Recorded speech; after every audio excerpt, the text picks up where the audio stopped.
The smoke from the officer's cigarette drifted into my face. It smelled like burning plastic and cheap tobacco. I coughed. My throat was dry. I had not had a drink of water in 6 hours.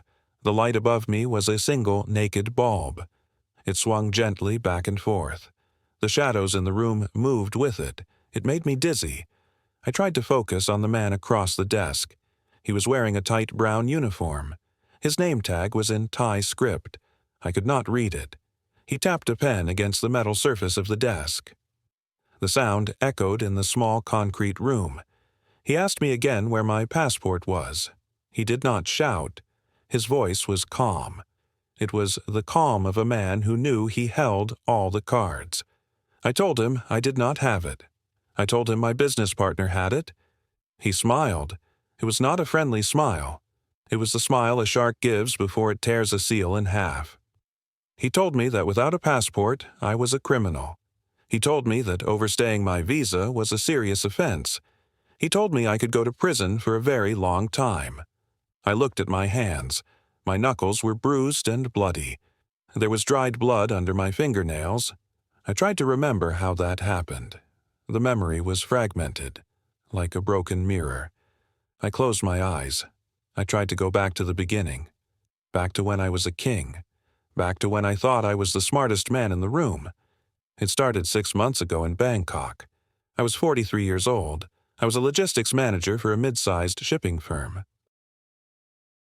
My life was a spreadsheet. Every day was the same. Wake up, coffee, traffic, spreadsheets, lunch, spreadsheets, traffic, sleep. I was bored. I was dying inside. I came to Thailand to feel something. I came to feel young again. I did not want the bar girls on Soy Cowboy. I did not want the desperate sadness of Nana Plaza. I wanted class. I wanted someone who could match my intellect. I wanted a mirror that showed me a better version of myself. I met Ploy in the lobby of a 5-star hotel in Ceylon. She was not wearing a short skirt. She was wearing a charcoal gray business suit. Her hair was pulled back in a tight bun. She was reading the Financial Times. I watched her for 10 minutes before I approached. She looked serious. She looked professional. I sat down opposite her. I ordered a whiskey. She ordered a sparkling water with a twist of lime. We started talking. Her English was perfect. It had a slight American accent. She told me she was in real estate. She told me she helped foreign investors navigate the complex land laws of Thailand. I was hooked. She was not asking for a drink. She was not asking for money. She was talking about return on investment and yield percentages. She fed my ego. I told her about my job. I made it sound more important than it was. I told her I managed global supply chains. I told her I was looking for opportunities.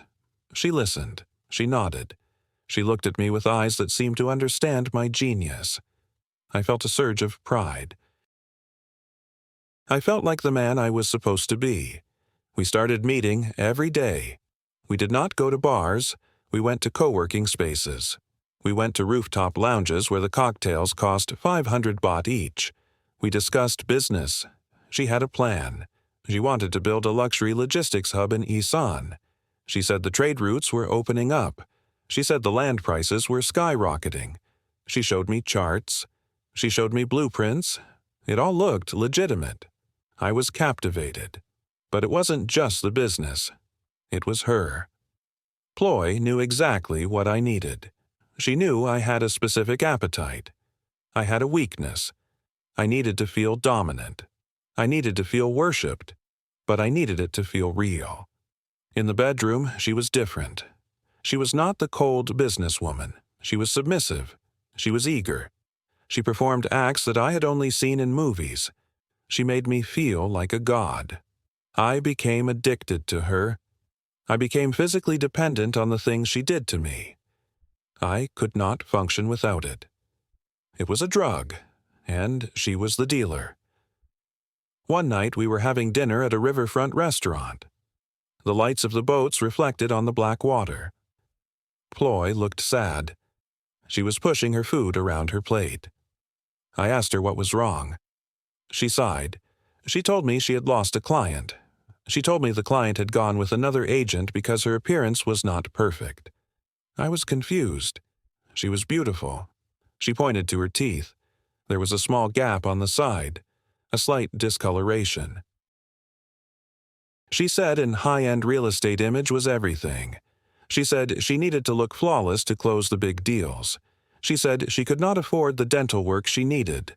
I did not hesitate. I saw an opportunity to cement my ownership. I saw a chance to make her perfect for me. I told her I would pay for it. I told her to get the best implants money could buy. She refused at first. She acted proud. She said she could not accept charity. I insisted. I told her it was an investment in our partnership. I told her it was a business expense. She finally agreed. She cried. She held my hand. She told me I was the only man who had ever believed in her. The bill was 400,000 baht. It was a lot of money, but I had it. I transferred the funds the next day. 2 weeks later, she had the surgery. When she smiled, it was blinding. Her teeth were perfect white pearls. She looked like a movie star. She looked expensive, and she was mine. I had bought that smile. Every time she flashed it, I felt a surge of power. I did not know I was paying for the weapon she would use to destroy me. 3 months passed. The relationship was intense. We were partners. We were lovers. We were building a future. Then she came to me with the big one. She said the land for the logistics hub was ready. She said we had to move fast. She said the seller was in Trat. She said we needed to go there to sign the papers. She said this was the deal that would set us up for life. She talked about building a superhouse in her village, a mansion that would make her sister jealous. She said I would be the master of that house. I took 2 weeks of leave. We packed our bags. We hired a car and drove south. The drive was long. The scenery changed from the concrete jungle of Bangkok to the green rice paddies and then to the dusty red earth of the east. Ploy drove. She wore sunglasses and drove fast. She looked powerful.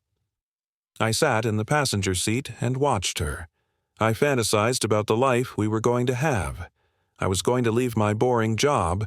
I was going to be a land baron in Thailand. I was a fool.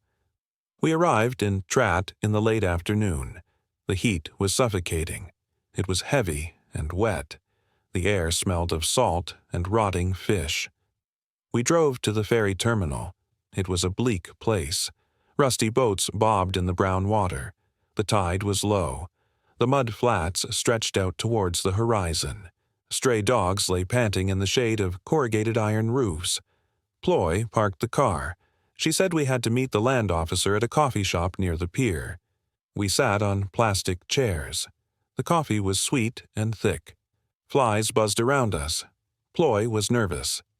She kept checking her phone. She spoke to someone in Thai. Her voice was sharp. It was a dialect I did not recognize. It sounded harsh. She hung up and turned to me. She smiled that expensive smile. She said there was a small problem with the paperwork. She said the land officer needed to verify my identity for the foreign ownership quota. She said it was a formality. She asked for my passport. I hesitated. I had read the warnings. I knew you were never supposed to give your passport to anyone. But this was Ploy. This was my partner. I had paid for her teeth. I had slept in her bed. We were building an empire together. I looked at her. She looked concerned. She touched my hand. She said she understood if I didn't trust her. She said we could call off the deal. She played my ego like a violin. I could not look weak. I could not look suspicious. I wanted to show her I was a big man, a man who took risks. I reached into my bag. I felt the cool leather of the passport cover. I pulled it out. I handed it to her. She took it. She did not look at it. She put it in her purse. She stood up. She said she would be back in 20 minutes. She said she just had to run to the office across the street. She kissed me on the cheek. Her lips were cold. She walked away. Her heels clicked on the cracked pavement. I watched her go. I watched her disappear into the crowd of tourists and locals. I waited. I ordered another coffee. I checked my emails. I watched a ferry load up with backpackers heading to the islands. 20 minutes passed, then 30, then an hour. The sun began to set. The sky turned a bruised purple. The mosquitoes came out. I started to feel a knot in my stomach. It was a cold, hard lump of fear. I called her phone. It went straight to voicemail. I called again. Voicemail. I sent a message. It remained unread. I stood up. My legs felt weak. I walked to the office she had pointed to. It was closed. It looked like it had been closed for years. The windows were dusty. There was a padlock on the door. I looked around. The ferry terminal was emptying out. The vendors were packing up their stalls. The smell of the low tide was stronger now. It smelled like decay. I went back to the coffee shop. The owner was wiping down the tables. He looked at me with tired eyes. I asked him if he had seen the woman in the gray suit.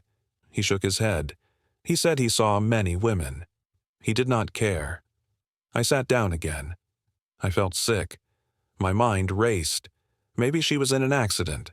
Maybe she was hurt. I refused to believe the alternative. I refused to believe that the last 6 months were a lie. I refused to believe that I was just another Mark. My phone buzzed. It was a text message. It was from Ploy. It was a photo. It was a photo of my passport.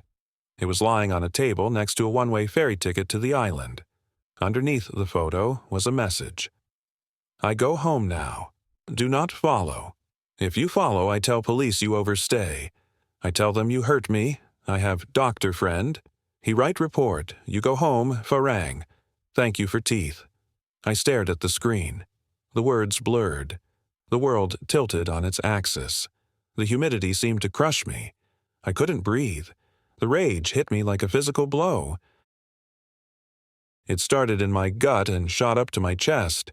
I let out a sound that was half scream, half sob. I threw the phone onto the table. It slid off and hit the floor. I didn't care.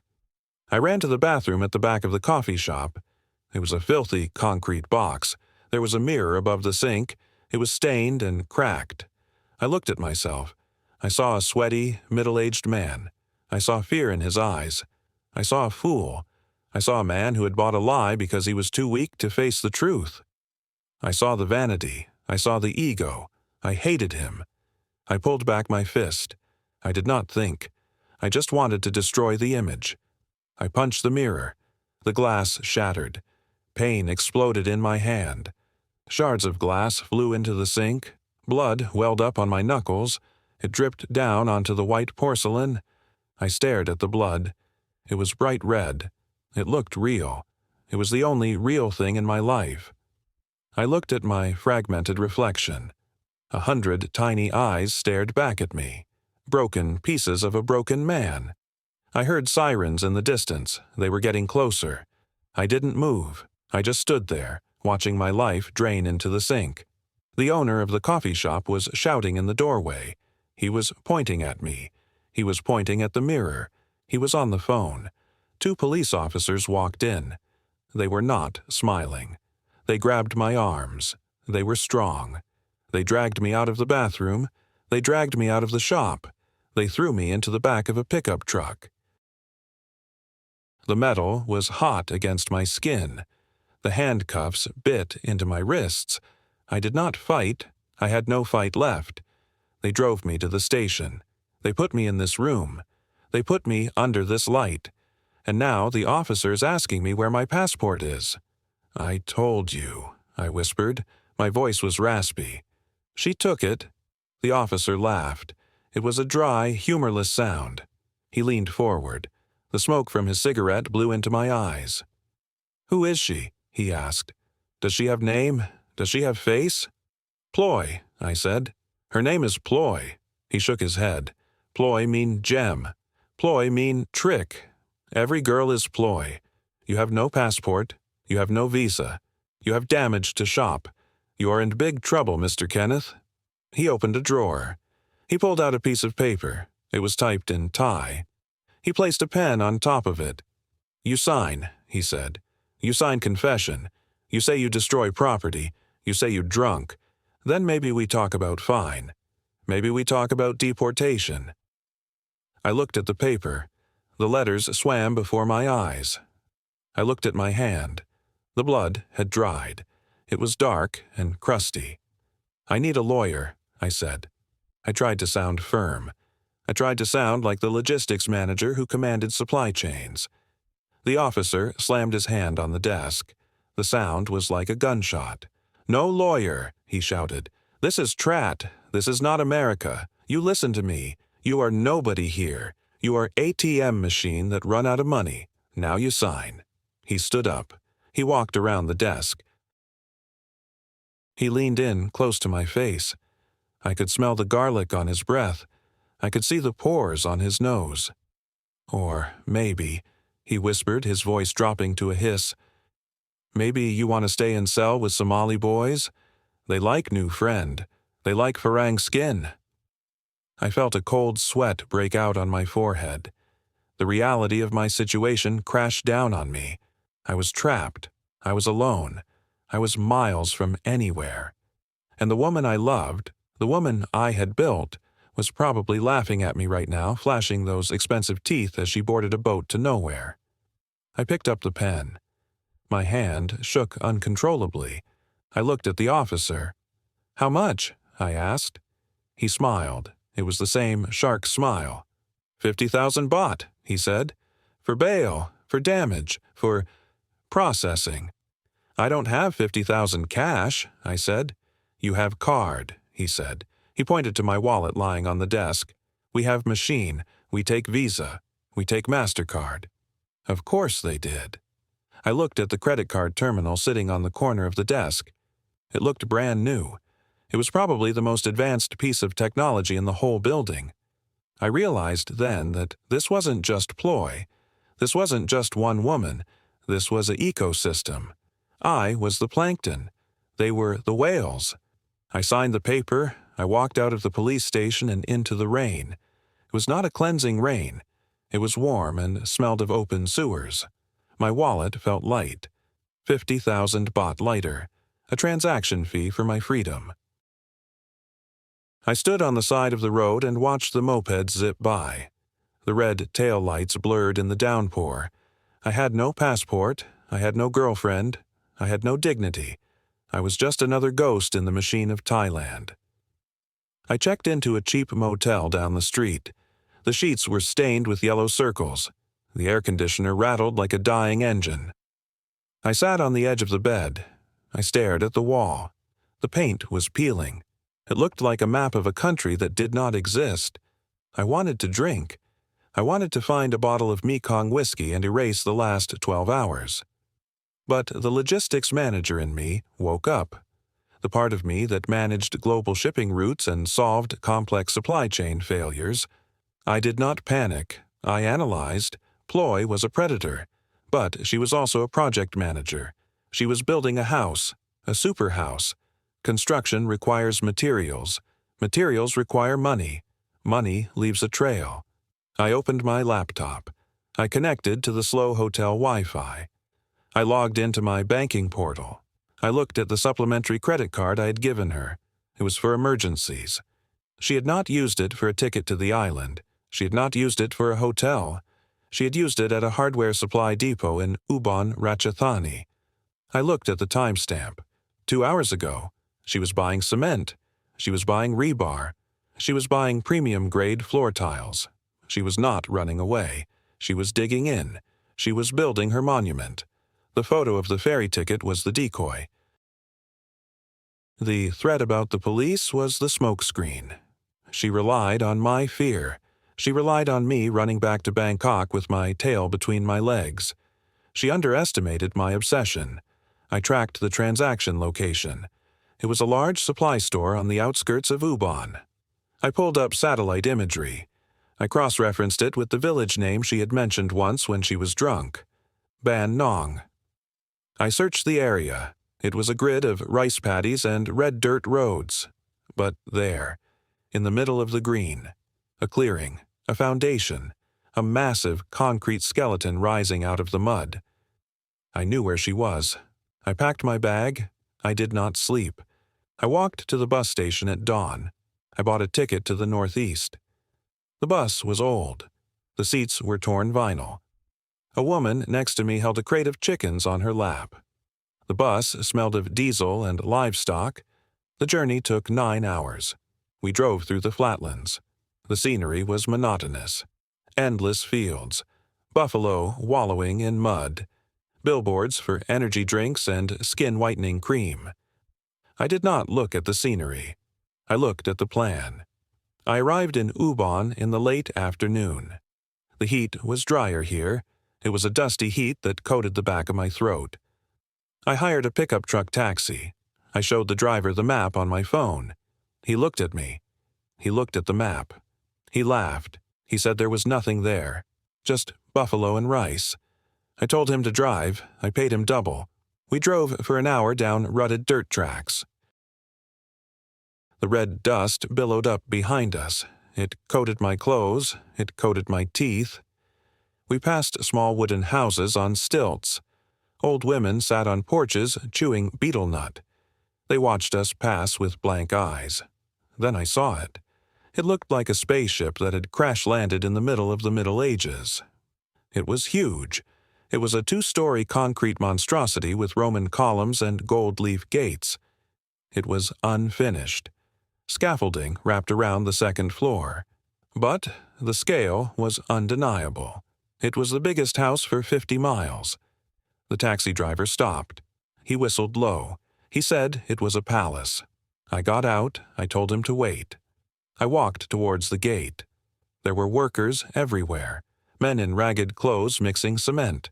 Women carrying baskets of bricks. And there she was. Ploy stood in the center of the driveway. She was wearing a hard hat and high heels. She held a clipboard. She was pointing at a worker. She was shouting orders. She looked commanding. She looked powerful. She turned her head. She saw me. The color drained from her face. For a second, the mask slipped. I saw the fear. I saw the calculation. She looked at the workers. She looked at me. She realized the trap she was in. This was her village. This was her stage. If I caused a scene here, she would lose face. If I screamed that she was a thief, her status would be destroyed. The story of the rich foreign husband would collapse. The superhouse would become a monument to her shame. I had the weapon. I had the nuclear launch codes. I walked up to the gate. My heart hammered against my ribs. The workers stopped working. They sensed the tension. The silence was heavy. The only sound was the wind in the eucalyptus trees. Ploy walked towards me. She stopped 3 feet away. Her eyes searched mine. She was looking for the anger. She was looking for the violence. I did not scream. I did not raise my fist. I smiled. I looked at the house. I nodded slowly. I told her the columns looked magnificent. I told her the gold paint was a nice touch. I told her she had done a good job managing the project. She blinked. She was confused. She waited for the blow. I looked her in the eye. I saw the dental implants I had paid for. They were perfect. They shone in the setting sun. I saw the suit I had bought her. I saw the woman I had constructed. I realized then what I truly wanted. I did not want my money back. I did not want justice. I wanted the illusion. I wanted to be the man who owned this woman. I wanted to be the man who owned this house. I wanted the lie. I told her I was sorry I was late. I told her the business in Tratt took longer than expected. I asked if my room was ready. Ploy stared at me. Her mind worked fast. She saw the exit door I had opened for her.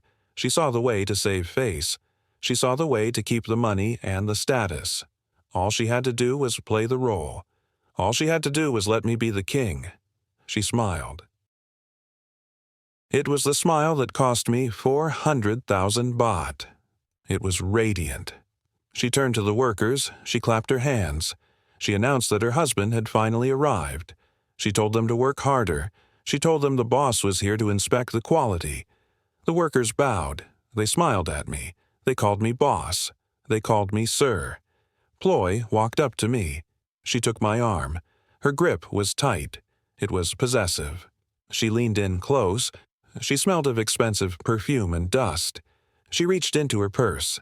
She pulled out my passport. She slid it into my shirt pocket. She patted my chest. She whispered that she was glad I came. She whispered that the house needed a master. She whispered that dinner would be ready soon. I looked at the passport in my pocket. I looked at the house. It was gaudy. It was ridiculous. It was built on a foundation of lies and theft. It was perfect. We walked up the driveway together. The red dust swirled around our feet. The sun dipped below the horizon. The sky turned the color of a bruise. I felt a strange sense of peace. I knew exactly who she was. She knew exactly who I was. We were two parasites feeding off the same host. I was not a victim. I was a volunteer. I looked at her profile. She was beautiful. She was dangerous. She was mine. I took her hand. I squeezed it. I told her I was hungry. I told her I wanted spicy soup. She laughed. It sounded like wind chimes. We walked into the concrete shell of our future. The darkness swallowed us whole.